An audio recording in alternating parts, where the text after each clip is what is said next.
நண்பர்கள் அனைவருக்கும் வணக்கம்ங்க. இன்னைக்கு நாம வந்திருக்கக்கூடிய ஊர் ஏற்காடுங்க. நல்லூர் கவர்மெண்ட் ஸ்கூலுக்கு ஆப்போசிட்ல புதுசா ஒரு கெஸ்ட் ஹவுஸ் ஒன்று கன்ஸ்ட்ரக்ஷன் பண்ணிட்டு இருக்காங்க. அதுக்கு தான் நம்ம பயணியர் பயோடேங்க் 1200 லிட்டர் ஃபிக்ஸ் பண்ணி கொடுக்கலான்னு வந்திருக்கோங்க. டெய்லியும் 7 பேர் வரைக்கும் யூஸ் பண்றதுக்கு இந்த டேங்க் சைஸே போதுமானதுங்க. இந்த கஸ்டமர் நம்மளை காண்டாக்ட் பண்ணி என்ன சொன்னாருன்னா, எங்களோட நேட்டிவ் ராமேஸ்வரம்ங்க. இங்க கெஸ்ட் ஹவுஸ் கட்டலான்னு பிளான் பண்ணியிருக்கோம். மார்க்கெட்ல கிடைக்கிற எல்லா பயோ டேங்கையும் அனலைஸ் பண்ணதுக்கு அப்புறம் ஃபைனலா உங்க பயோ டேங்க் தான் பெஸ்ட்னு சொல்லிட்டு உங்களை காண்டாக்ட் பண்ணியிருக்கோம்னு சொல்லியிருந்தாங்க.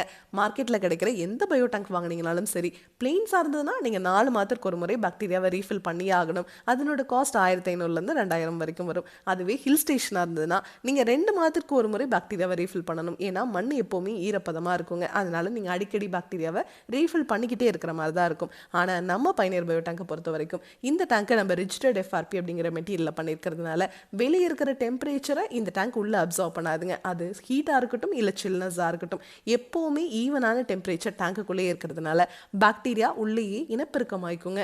அதனால தான் நம்ம பயணியர் பயோ டேங்க் உங்களுக்கு டேங்குக்கும் 50 வருஷம் வாரண்டி, பாக்டீரியாவுக்கும் 50 வருஷம் வாரண்டி கொடுத்துட்றோங்க. நீங்கள் என்றைக்குமே பாக்டீரியாவை ரீஃபில் பண்ண தேவையில்லைங்க. நம்மக்கிட்ட 1200 லிட்டர்லேருந்து 60,000 லிட்டர் வரைக்குமே டேங்க்ஸ் அவைலபிளாக இருக்குங்க.